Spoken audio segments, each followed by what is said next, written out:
하나님 말씀 마가복음입니다. 우리가 계속해서 마가복음을 통해서 주님의 고난을 묵상하고 있습니다. 마가복음 14장 43절로 52절이 되겠습니다.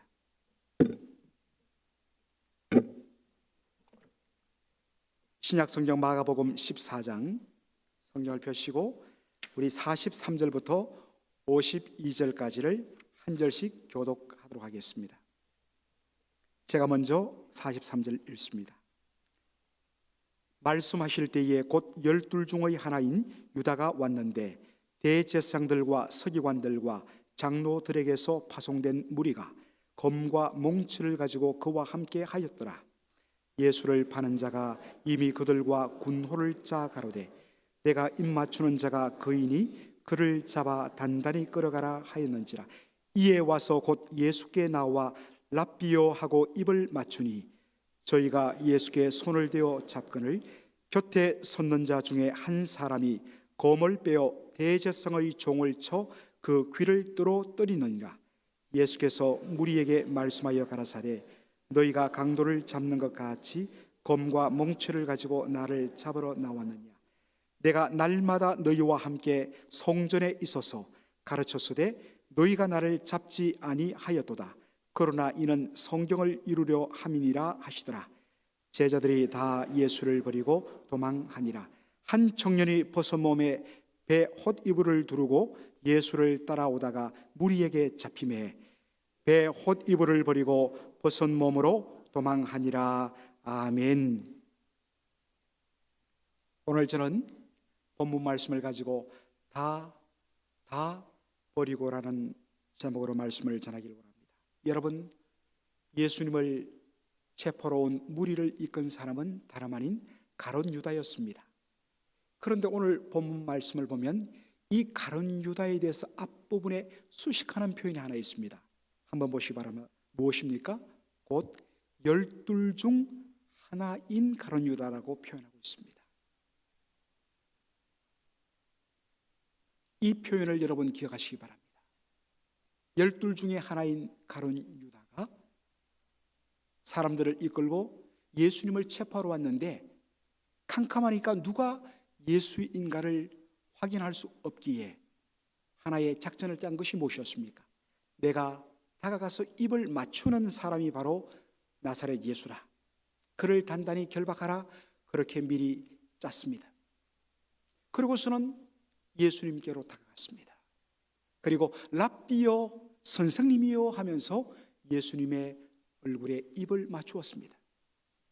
여러분, 그 당시 유대 사회에서는 자신의 가장 존경하는 인물, 특별히 선생님께 존경의 표시로 하는 인사가 무엇이냐? 바로 얼굴에 입을 맞추는 것이었습니다. 그런데 이 가룟 유다는 스승에 대한 최고의 인사의 표시인 입맞춤을 자기 스승을 버리며 체포하는 도구로 사용하고 만 것입니다. 가룟 유다가 어떠한 마음으로 지금 예수님을 향하여 다가왔고 어떠한 마음으로 입을 맞추는지를 아시는 예수님, 얼마나 마음이 아팠을까? 그런데 본문에는 예수님은 이미 이 가룟 유다가 자신을 팔 것을 아셨습니다. 그런데 가룟 유다보다 더 예수님의 마음을 아프게 했던 장면이 나옵니다. 그것은 모든 나머지 제자들이 다 예수님을 버리고 도망한 것입니다. 마가복음 14장 50절에 제자들이 다 예수를 버리고 도망하였다 말씀하고 있습니다. 여러분들, 다란 말에 우리가 주목할 필요가 있습니다. 제가 좀 전에 가룟 유다를 수식하는 표현이 뭐라고 되어 있지요? 12 중에 하나인 12명의 특별한 제자들 중에 하나인 가룟 유다가 예수님을 버렸습니다. 그런데 잠시 후에는 그 나머지 11명마저도 예수님을 다 버리고 도망하였다. 예수님은 온전히 제자들에 의해서 버림받은 선생이 된 것입니다.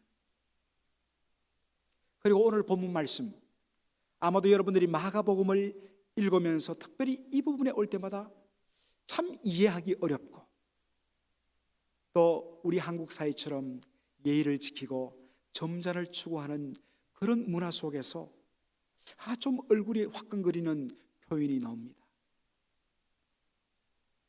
바로 그 현장에 한 젊은 청년이 등장하는데, 이 청년이 벗은 몸에 배 헛이불을 두르고 예수를 따라가다가 갑자기 대제사장의 무리가 그 청년을 잡자 살기 위해서 배 헛이불을 벗어던지고 벗은 몸으로, 알몸으로, 나체로 주랭랑을 치는, 정말 우습기도 하면서 약간 불경스럽고 이야기하기 어려운, 그리고 이해하기도 어려운 그런 구절이 여기에 포함되어 있습니다. 성경은 이 청년의 존재에 대해서 이름을 언급하지 않습니다.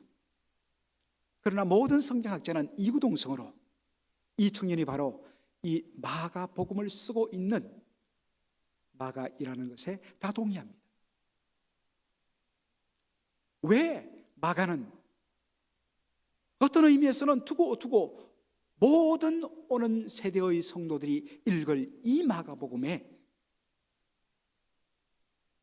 비록 자신의 이름은 밝히지 않지만 학자들에 의해서 이 사람 바로 마가라고 하는 것을 다 드러나고, 그리고 모든 사람들이 읽는 가운데 왠지 낯뜨겁고 또 자기 자신에게는 굉장히 수치스러운 이 이야기를 기록했을까 하는 것입니다. 특별히 우리가 그 배 헛이불이란 말에 참 갸우뚱하게 됩니다. 저는 시골에서 태어났기 때문에 또 자랐기 때문에 옛날에는 전기가 안 들어왔지요. 그래서 다림이란 것을, 전기 다림이란 것을 생각하지 못했습니다. 그래도 지금도 기억나는 것은 이 이불을 한번 거의 1년에 한두 번 빨까 말까 하죠. 그 당시에는 세탁기가 없어서. 그럴 때 어떻습니까? 동네 아주머니들이 함께 협력해서 정말 화로에 숯불을 벌겋게 피워놓고 인두를 쑥 집어넣고, 그리고 나서 풀을 빳빳하게 먹여서 탁 펼쳐놓은 그 천에다가 숯불을 얹은 그 무쇠 다리미로 다리고 인두로 옆에 딱 당겨서 그렇게 펴서 그렇게 솜을 넣고, 그리고 위에 아주 야들야들한 배 헛이불을 펴서 그리고 실로 꿰매어서 이불을 완성합니다. 그 정말 1년에 한 번 빨까 말까한 그 이불을 덮고 새 이불을 덮고 자는 그 하루의 추억과 기쁨이란 말로 다 할 수 없었습니다. 특별히 우리 어른 성도들에게서 배 헛이불이란 것은 바로 그러한 장면을 떠올리게 만듭니다. 벗은 몸에 배 헛이불을 왜 그쳤을까? 여러분들 특별히 이 캘리포니아뿐만 아니라 이 유다, 이 이스라엘은 사막 기후 아닙니까? 낮에는 덥지만 밤에는, 새벽에는 굉장히 춥습니다. 예수님이 십자가 달릴 바로 그때는 요즘 말로 하면 이 3월, 4월인데 새벽이 굉장히 춥습니다. 그들의 문화와도 맞지 않습니다. 그런데 그 새벽에 더군다나 예수님을 따라간다는 청년이 벗은 몸에 왜 배 헛이불을 덮고 갔을까? 사실 성도 여러분, 여기에 배 헛이불이라고 번역된 이 번역이 조금 불완전한 번역입니다. 원래 헬라어 원어로 보면 이것은 세마포로 만든 겉옷, 코트를 말합니다. 이해되시죠 이제? 그 당시 이스라엘 사람들은 울로, 양털로 만든 겉옷을 입었습니다. 요즘 생각하니까 울 코트, 와 굉장히 비싸다 그렇게 생각하기 쉬운데, 여러분들 그 당시 유대사회는 이 바로 유목사회였습니다. 지천에 깔린 것이 양떼였습니다. 그러니까 가장 싼 것이 뭡니까? 양털이었습니다.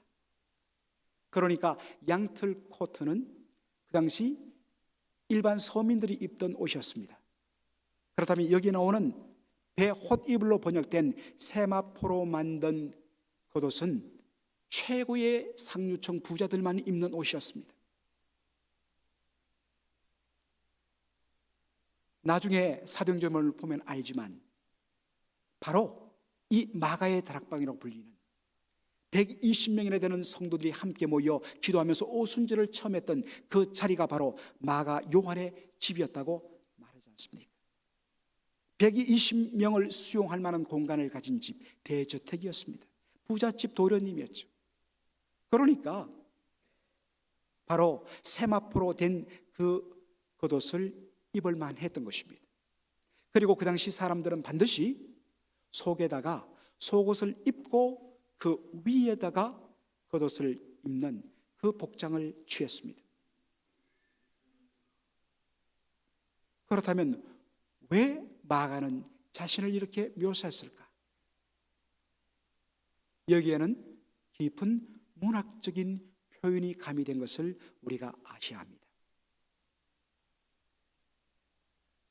자신의 과거를 돌아보면서 붙잡히신 예수를 따라가다가 자기가 체포당하니까 살기 위해서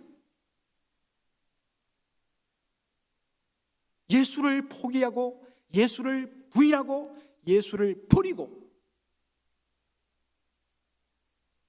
도망치는 자신의 너무나 수치스러운 모습들, 완전히 다른 사람 앞에 자기의 속살까지 다 보이는 것 같은 그 수치심, 살기 위해서 예수를 버리며 도망쳤던 자신의 그 수치스러운 모습들을 뒤늦게 부끄러운 모습으로 솔직히 고백하는 마가의 그 심정을 문학적으로 표현한 것이 베호디브를 세마포로 된 겉옷을 벗어버리고 벗은 몸으로 알몸으로 도망쳤던 그런 자신의 모습으로 표현한 것입니다. 그렇다면 이 표현 속에 담긴 또 하나의 표현은 뭐겠습니까? 예수님은 하나도 남김없이 모두로부터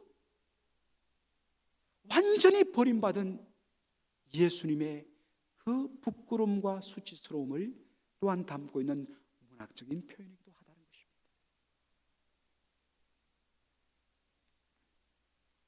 여러분, 우리가 여기서 한 가지 질문을 던져야 됩니다. 왜 제자들은 예수님을 다 버리고 도망갔을까?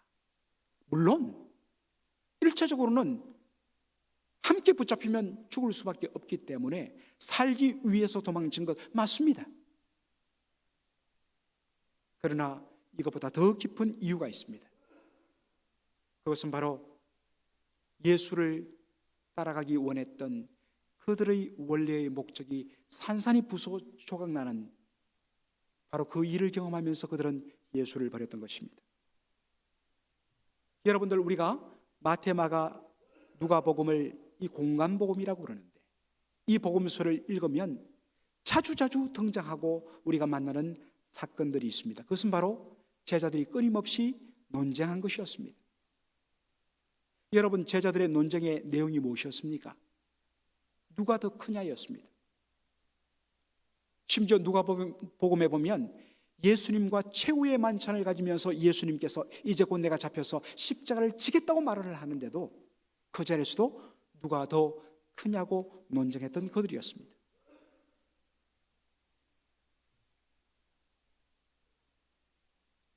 그들이 고생하면서도 예수님과 함께 3년간 동고동락했던 그 목적과 이유는 자기들이 생각한 예수는 하나님이 보내신 메시아로서 이제 그가 예루살렘에 들어가면 그의 신적인 능력과 리더십으로 로마 군대를 물리치고 예루살렘에 무너진 다윗의 왕국을 재건하며 왕위에 등극할 것이라는 기대감 때문이었습니다.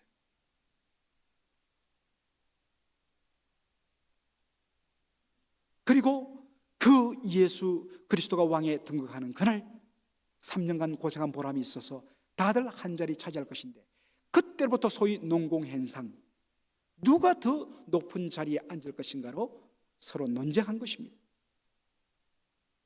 이것을 들을 때마다 예수님의 마음이 얼마나 아팠을까. 그런데 막상 현실이 되고 나니까 예수님의 모습은 어떻습니까?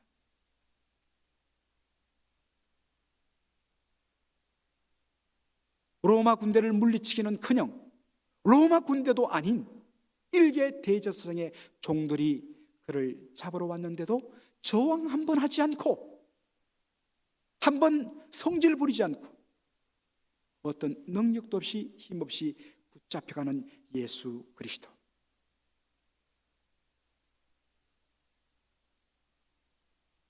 베드로가 참지 못하여서 칼을 빼내어서 예수를 붙잡으려는 대제사장의 종의 길을 잘랐을 때에, 그때 한 번만 불만 붙였다면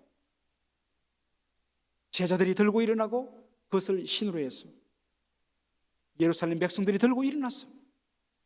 정말 온 예루살렘이 경천동지하면서 역전을 꾀할 수 있었는데도 불구하고 도리어 칭찬하기는커녕 베드로를 책망하시면서 자기를 체포하는 대제사장의 종의 귀를 고쳐주시고 묵묵히 잡혀가시는 예수님. 이런 모습의 예수님 앞에 실망했던 것입니다. 그래서 예수님을 버리고 도망한 것입니다. 사랑하는 성도 여러분, 오늘 이 새벽에 예수님을 다 버리고 남김없이, 하나도 남김없이, 실로라기 하나 남김없이 다 벗어던지고 예수를 버리고 도망친 제자의 모습이 혹시 저와 여러분의 모습은 아닙니까? 우리가 예수님을 믿고 예수 그리스도를 따르는 그리스도의 제자로서 믿음 생활하는 그 이유와 목적이 어디에 있는가 하는 것입니다. 우리의 신앙의 열심과 우리의 헌신의 그 열정의 그 깊은 곳에 담긴 동기가 어디로부터 비롯됐는가 하는 것입니다. 입술로는 하나님의 영광을 이야기하고 입술로는 주님을 기쁘시게 하기 위함이라 이야기하지만, 혹시 우리의 지금까지의 신앙의 열정이, 여정이 제자들 같은 목적으로 주를 따르는 것은 아니었는가 하는 것입니다. 십자가는 우리 영혼의 거울입니다. 그 십자가 앞에서 우리의 우리됨이 드러나는 것입니다.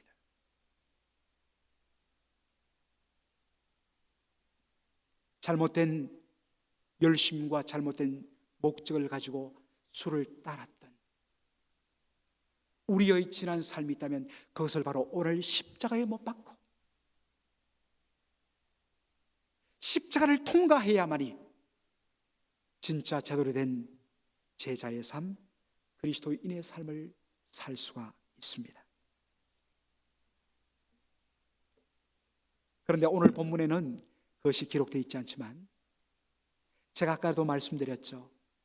우리가 복음서 내용을 잘 이야기하기 위해서는 사복음서를 함께 읽어야만 이것이 기가 막히게 전체를 잘 그려주는데, 오늘 마가복음에는 그것이 생략되어 있지만 같은 사건을 기록한 요한복음에는 이 기막힌 사건 앞에 나타난 예수님의 모습을 보여줍니다.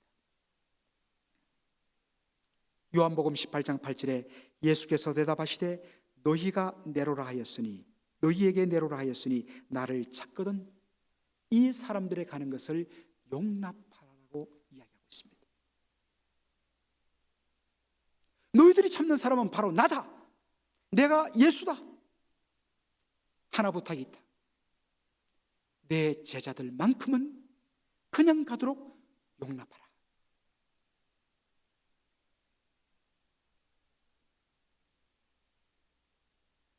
우리였다면 어떻게 했겠습니까?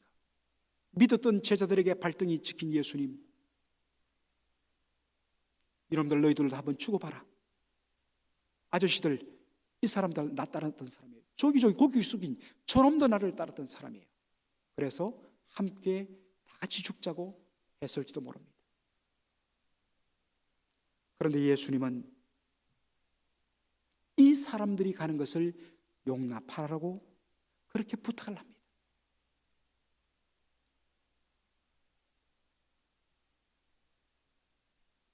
그리고 부활하신 주님, 그들이 있는 곳으로 찾아가셔서 그들에게 평화를 선포하시고 그들을 용서하시고 다시 그리스도의 복음을 위하여서 살도록 그들에게 놀라운 소명을 다시 걸어가시는 우리 주님의 모습을 볼 수가 있습니다. 비록 잘못된 동기로 따랐을지라도 주님은 그 제자들을 포기하지 아니하시고 끝까지 용서하시는 주님이심을 발견하게 됩니다. 바로 그 사랑을 받아서 나 같은 존재가 감히 주님을 따를 수 있습니까?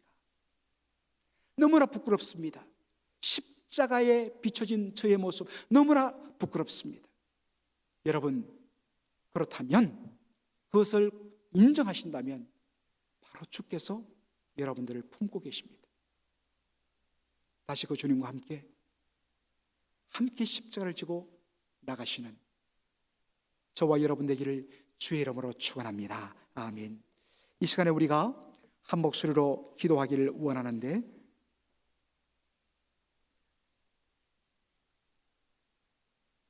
어제 저희들은 주일 함께 나눴던 설교 내용대로 우리 교회가 위로와 격려의 공동체가 되게 하시며 그 위에 양육과 훈련의 공동체로서 그리스도의 형상을 회복하게 하여 주옵소서라고 간절히 기도했습니다. 오늘 구체적으로 저희들이 먼저 우리 맥클린 한인 장로교회 MKPC, 오 주여 우리 MKPC 위에 성령의 은혜를 부으사 예배의 영광이 회복되게 하여 주옵소서. 예배 시간마다 하나님의 임재하심 가운데서 성도들의 가슴이 열리고 눈이 열려서 영광 가운데 임하시는 주님을 맛보며 회개하며 만져주시는 주의 용서를 경험하며 말씀의 은혜로 충만하며 주 앞에 기도하며 찬양 가운데 하나님의 은혜의 보좌 앞에 나가는 그러한 예배의 영광을 회복하는 우리 맥클린 한인 장로교회 되게 하여 주옵소서. 주일 예배뿐만 아니라 우리 수요 예배와 토요 새벽기도와 주중 새벽기도의 모든 공적인 모임마다 주여 예배를 사모하는 성도들의 발걸음이 넘치게 하여 주시며 그때마다 성령의 놀라운 은혜가 넘치는 예배의 영광, 예배의 감격을 회복하게 하여 주옵소서. 여러분들 기도해 주시고요. 특별히 우리 MKPC의 미래인 우리 주일학교와 우리 중고등부와 우리 EM의 정말 영적인 부흥을 위해서 기도해 주시기 바랍니다. 정말 이 주일학교가 살아야 되고 유스그룹이 살아야 되고 EM이 살아나야 됩니다. 특별히 이를 위해서 헌신하시는 우리 전도사님들, 우리 목회자들을 위해서, 우리 선생님들을 위해서, 특별히 우리 자녀들을 섬기시는 우리 부모님들이 자녀들을 위하여서 깨어서 기도할 수 있도록 위해서, 그래서 온 교회가 함께 기도하면서 우리 교육자들과 우리 교사들과 부모님들이 함께 협력하여서 연합함으로 말미암아 우리 주일학교와 중고등부와 그리고 우리 EM이 왕성하게 일어날 수 있도록 위해서 이 시간 우리가 한 목소리로 함께 기도하도록 하겠습니다. 기도하겠습니다. 하나님 우리 아버지, 참으로 주의 은혜와 사랑을 감사합니다. 오늘 놀랍게 주께서 두 번째 새벽 기도를 통하여서 저희들에게 은혜를 베풀어 주셨는데, 하나님 우리 아버지요, 하나님 우리 아버지요, 오늘 우리가 우리 맥클린 한인 장로교회 MKPC를 위해서 특별히 기도하기를 원하는 것은 하나님 아버지요, 예배가 살아나게 하여 주시며 예배의 영광과 감격이 회복되게 하여 주시기를 원합니다. 예배가 아버지 하나님이여, 예배 가운데 모일 때마다 하나님의 놀라운 영광의 임재가 나타나게 하여 주시며 주의 영광이 선포되게 하여 주시기를 원합니다. 하나님의 거룩하신 영광의 임재 앞에 드러난 우리의 추하고 더러운 모습 때문에 회개하고 탄식하며 절망하며 하나님 그때마다 그리스도 예수의 십자가의 보혈로 말미암아 우리의 영혼을 용서하시고 회개하게 치유하시는 주의 놀라운 은혜와 우리의 마음을 만지시는 주의 놀라운 성령의 역사심이 충만한 그런 예배 되게 하여 주옵소서. 예배 때마다 말씀 말씀 때마다 아버지 하나님여 심령이 쪼개지게 해주시며, 하나님 아버지 말씀으로 말미암아 결단하게 하시며, 말씀으로 세임 먹게 해주시며, 말씀 가운데 영육 간의 치유와 회복이 나타나는 그러한 예배되게 하여 주시기를 원합니다. 기도의 능력들이 나타나게 하여 주시고 찬송의 능력이 회복되는 그러한 예배되게 하여 주옵소서. 우리가 아버지 하나님여 주의 이름으로 모이는 우리 MKPC의 모든 공적인 모임마다 하나님 성도들이 꽉꽉 차고 넘칠 수 있도록 은혜 다하여 주시며, 그러한 사모하는 불길들이 차고도 넘치게 하여 주시기를 원합니다. 하나님 우리 아버지 간절히 기도합니다. 우리의 미래인 아버지 하나님이여 주일학교와 중고등부와 우리 EM을 축복하여 주옵소서. 지금까지 주께서 지켜주셨거니와 하나님 아버지여 시간이 갈수록 더 놀라운 아버지 하나님이여 은혜로, 더 놀라운 아버지 하나님이여 영혼들로 차고도 넘치게 하여 주시기를 원합니다. 이 일을 위하여 헌신하는 아버지 하나님이여 우리 전도사님, 하나님 아버지 헌신하는 우리 선생님들, 주여 성령의 은혜를 더하여 주옵시며, 특별히 아버지 하나님이여 우리 부모님들이 교회에만 맡길 것이 아니라 부모님들이 자발적으로 아버지 모여서 기도하게 하여 주시고, 하나님 아버지 함께 협력하여서 온 교회가 함께 기도함으로 말미암아 우리 자녀들에게 놀라운 영적인 부흥이, 십자가의 능력이, 구원의 감격이 넘칠 수 있도록 주여 역사하여 주시옵소서. 하나님 우리 아버지 은혜와 사랑을 감사합니다. 오늘 두 번째 새벽에 정말 은혜를 사모하는 귀한 성도들 이 자리에 모였습니다. 특별히 오늘 귀한 찬양을 올리신 우리 1구역과 2구역, 하나님 아버지 이렇게 사모하는 마음으로 하나 되어 모이니까 놀라운 일이 일어났는데, 하나님 아버지 모임의 축복을 허락하여 주시며, 하나님 아버지 정말 모일 때마다 주의 놀라운 은혜가 넘치는 하나님 우리 1구역 2구역 성도들 되게 하여 주시며, 그동안 낙심해서 지쳐서 구역 모임에 잘 나오지 못했던 성도들이 있습니까? 주여 사모하는 마음 주셔서, 불타는 마음 주셔서 아버지 하나님이여 완전히 다 모이는 그런 은혜 누릴 수 있도록 축복하여 주셔서, 하나님 아버지 섬기시는 우리 구역장님에게 특별히 주여 성령의 능력을 더하여 주시며 영혼들에 대한 불타는 마음 허락하여 주옵소서. 오늘 우리가 예배의 회복을 위하여서, 그리고 우리가 우리의 미래인 주일학교와 중고등부와 우리 EM 우리 형제자매들을 위하여 기도하여 싸우니, 주여 지금은 아버지 하나님이여 미약하오나 주여 복음의 능력 가운데 창대한 역사가 펼쳐질 줄 믿사오니 역사하여 주시옵소서. 이 시간 이후 기도하는 모든 성도들의 기도 위에 힘을 더하게 하여 주시고, 정말 기도할 때에 겟세마네 기도의 동산에서 기도하시던 우리 예수님, 하나님 아버지여 정말 기름 짜듯이 그의 온 영혼을 짜서 기도하시던 예수님처럼 우리도 그렇게 기도할 수 있도록 역사하여 주옵소서. 우리 주 예수님의 이름으로 기도하옵나이다. 아멘.